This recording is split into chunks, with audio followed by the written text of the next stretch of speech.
বন্ধুরা এখানে বলছে হাসি ফুটতে চলেছে রাজ্যের লাখ লাখ কৃষকের মুখে।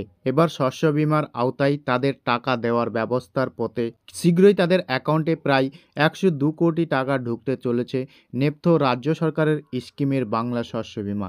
জানা গিয়েছে কয়েকদিনের মধ্যেই কৃষকদের অ্যাকাউন্টে সেই টাকা ঢুকতে চলেছে।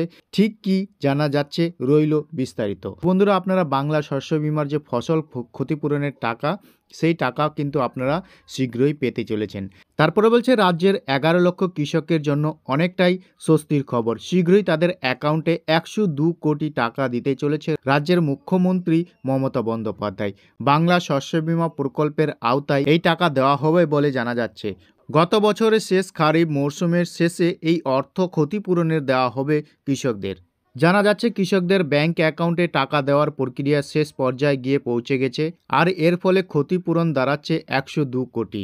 আর যার দরুন নবান্নের তরফে শীঘ্রই এই টাকা কৃষকদের ব্যাংক অ্যাকাউন্টে পাঠানো হবে, জানা যাচ্ছে এমনটাই। পশ্চিমবঙ্গের ক্ষমতায় আসার পর কৃষকদের জন্য একগুচ্ছ প্রকল্প শুরু করেন মমতা বন্দ্যোপাধ্যায়। সেগুলির মধ্যে অন্যতম হলো বাংলা শস্য বীমা, কৃষক বন্ধু প্রকল্প, বাংলা শস্য বীমা, কৃষি পরিকাঠামোর তহবিল।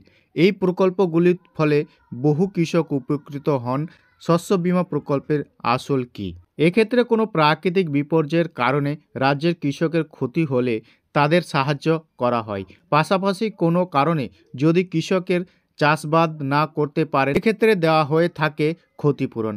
রাজ্য সরকার কৃষকদের হয়ে এই বীমা প্রিমিয়াম দিয়ে থাকেন। ফসলের ক্ষতি কিভাবে যাচাই করা হয়ে থাকে? এক্ষেত্রে স্যাটেলাইটের মাধ্যমে ফসলের ক্ষতির বিষয়টি যাচাই করে দেখা হয়। উপযুক্ত তথ্য হাতে নেওয়ার পর যাবতীয় পদক্ষেপ করা হয়। গত বছরে ফসলের ক্ষতিপূরণের বিষয়টি খতিয়ে দেখা হয়েছিল, এরপরেই পরবর্তী পদক্ষেপ নেওয়া হয়। জানা গিয়েছে যাচাইয়ের যাবতীয় পদক্ষেপ প্রায় শেষের পথে। এবার কৃষকদের অ্যাকাউন্টে টাকা ঢোকার পালা। তো বন্ধুরা আপনারা শীঘ্রই বাংলার শস্য বীমা ক্ষতিপূরণের টাকা আপনাদের ব্যাংক অ্যাকাউন্টে ঢুকতে চলেছে। তো বন্ধুরা এই ছিল ছোট একটি আপডেট। ভিডিওটা কেমন লেগেছে কমেন্ট সেকশনে অবশ্যই কমেন্ট করে জানাবেন। ভিডিওটা যদি ভালো লেগে থাকে একটা লাইক করে বন্ধুদের সাথে বেশি বেশি করে শেয়ার করে দেবেন।